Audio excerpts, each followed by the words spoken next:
December 8 മാതാവിൻ്റെ അമലോത്ഭവ തിരുനാൾ. എല്ലാ വർഷവും ഡിസംബർ 8-ാം തീയതി പരിശുദ്ധ കന്യകാമറിയത്തിൻ്റെ അമലോത്ഭവ മഹോത്സവം ആഘോഷിക്കുന്നു. നമ്മുടെ കർത്താവായ യേശുക്രിസ്തുവിൻ്റെ ജനനത്തിനായി തയ്യാറെടുക്കുന്ന ആഗമനകാല ആരാധന സീസണിലാണ് ഈ തിരുനാൾ നടക്കുന്നതെങ്കിലും അവളുടെ അമ്മയായ വിശുദ്ധ ആനിയുടെ ഉദരത്തിൽ മറിയം ഗർഭം ധരിച്ചതിനെയാണ് ഇമ്മാക്കുലേറ്റ് കൺസെപ്ഷൻ സൂചിപ്പിക്കുന്നത്. പരിശുദ്ധ കന്യകാമറിയം ഗർഭം ധരിച്ച ആദ്യ നിമിഷം മുതൽ സർവശക്തനായ ദൈവത്തിൻ്റെ ഏകകൃപയാലും പദവിയാലും മാനവരാശിയുടെ രക്ഷകനായ യേശുക്രിസ്തുവിൻ്റെ ഗുണഫലങ്ങൾ കണക്കിലെടുത്ത് സ്വതന്ത്രയായി നിലകൊള്ളുകയായിരുന്നുവെന്ന് ഇമ്മാക്കുലേറ്റ് കൺസെപ്ഷൻ സിദ്ധാന്തം ഉറപ്പിച്ചു പറയുന്നു. യഥാർത്ഥ പാപത്തിൻ്റെ എല്ലാ കറകളിൽ നിന്നും. മറിയത്തിൻ്റെ വ്യക്തിയിൽ യഥാർത്ഥ പാപത്തിൻ്റെ അഭാവത്തെക്കുറിച്ചുള്ള ദൈവശാസ്ത്ര സംവാദം 2-ാം നൂറ്റാണ്ടിൻ്റെ തുടക്കത്തിൽ വിശുദ്ധരായ ജസ്റ്റിൻ, ഐറീനിയസ് എന്നിവരുടെ രചനകളോടെ ആരംഭിച്ചു. സിറിയയിലെ വിശുദ്ധ എഫ്രേം നിസിബൻ കീർത്തനങ്ങളിൽ എഴുതി: തീർച്ചയായും നീയും നിന്റെ അമ്മയും എല്ലാ വശങ്ങളിൽ നിന്നും തികച്ചും സുന്ദരിയാണ്. എൻ്റെ നാഥ, നിന്നിൽ ഒരു കളങ്കവുമില്ല, നിന്റെ അമ്മയിൽ കറയുമില്ല. ഈ പെരുന്നാൾ ദിനം വളരെ നീണ്ടതും മന്ദഗതിയിലുള്ളതുമായ ഒരു വികാസമായിരുന്നു. പൗരസ്ത്യ സഭയിൽ 6-ാം നൂറ്റാണ്ടിൻ്റെ അവസാനത്തിൽ തന്നെ സെപ്റ്റംബർ 8-ന് മേരിയുടെ ജനന തിരുനാൾ ആഘോഷിച്ചിരുന്നു. 7-ാം നൂറ്റാണ്ടിൻ്റെ തുടക്കത്തിൽ മേരിയുടെ ഗർഭധാരണത്തിൻ്റെ തിരുനാൾ കിഴക്ക് ആചരിച്ചിരുന്നു. പടിഞ്ഞാറൻ രാജ്യങ്ങളിൽ 850-നടുത്ത് നേപ്പിൾസിലും 1030-ഓടെ ഇംഗ്ലണ്ടിലും മേരിയുടെ ഗർഭധാരണത്തിൻ്റെ വിരുന്ന് അവതരിപ്പിക്കപ്പെട്ടു.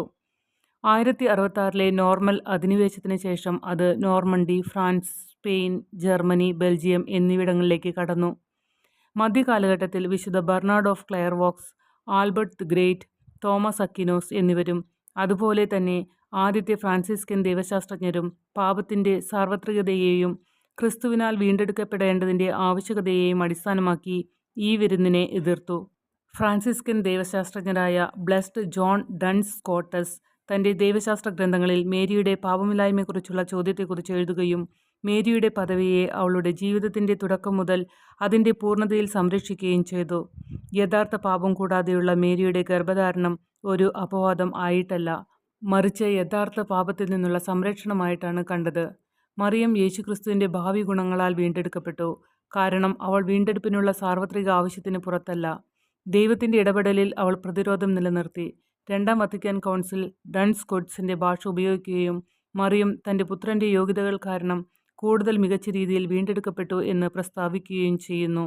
നിരവധി നൂറ്റാണ്ടുകൾക്ക് നീണ്ട വിവാദങ്ങൾക്ക് ശേഷം 1476-ൽ സിക്സസ് 4-മൻ മാർപ്പാപ്പ ഇടപെട്ട് കം പ്രെക്സ് സെൽസ എന്ന ഭരണഘടനയുമായി ഇടപെട്ടു.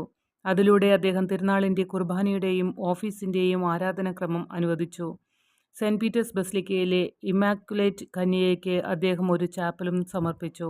1695-ൽ ഇന്നസെൻ്റ് 12-മൻ മാർപ്പാപ്പ സഭയ്ക്ക് മുഴുവൻ വേണ്ടിയും കുർബാനയും കാര്യാലയവും അംഗീകരിച്ചു. 1708-ൽ ക്ലെമന്റ് 11-മൻ മാർപ്പാപ്പ ഈ തിരുനാൾ ഒരു വിശുദ്ധ ദിനമാക്കി മാറ്റി. 1830-ൽ വിശുദ്ധ കാതറിൻ ലേബറിലേക്ക് മറിയം അത്ഭുതകരമായ മെഡലിൻ്റെ ചിത്രത്തിന് കീഴിൽ പ്രത്യക്ഷപ്പെട്ടത് കൂടുതൽ പിന്തുണ നൽകാൻ സഹായിച്ചു. ഓ പാപം ചെയ്യാത്ത ഗർഭം ധരിച്ച മറിയമേ, അങ്ങയെ ആശ്രയിക്കുന്ന ഞങ്ങൾക്ക് വേണ്ടി അപേക്ഷിക്കണമേ. 1847-ൽ പിയൂസ് 9-മൻ മാർപ്പാപ്പ ഇമ്മാക്കുലേറ്റ് കൺസെപ്ഷൻ സിദ്ധാന്തം നിർവചിക്കുന്നതിനുള്ള സാധ്യതയെക്കുറിച്ച് സഭയിലെ കർദിനാൾമാരുമായി കൂടിയാലോചിച്ചു. അവരുടെ ചിന്തകൾ ചോദിച്ച് ലോകത്തിലെ 603 ബിഷപ്പുമാരുടെ അടുത്തേക്ക് അയച്ചു. 4-5 ബിഷപ്പുമാർ മാത്രമേ നിർവചനത്തെ എതിർത്തു. മറ്റു പലരും നിർവചനത്തിൻ്റെ അവസരത്തെ ചോദ്യം ചെയ്തു. 1854 ഡിസംബർ 8-ന് പിയൂസ് 9-മൻ മാർപ്പാപ്പ ഇനെ ഫാബുലസ് ഡ്യൂസ് എന്ന പാപ്പൽ കാളയുമായി ഇമ്മാക്കുലേറ്റ് കൺസെപ്ഷൻ്റെ ഡോഗ്മയെ ഗൗരവമായി നിർവചിച്ചു. ഏതാനും വർഷങ്ങൾക്ക് ശേഷം 1858-ൽ പരിശുദ്ധ അമ്മ ലൂർദിലെ വിശുദ്ധ ബെർണാഡിന് ഞാൻ ഇമ്മാക്കുലേറ്റ് കൺസെപ്ഷൻ എന്ന് പ്രസ്താവിച്ചുകൊണ്ട് തൻ്റെ പേര് നൽകി.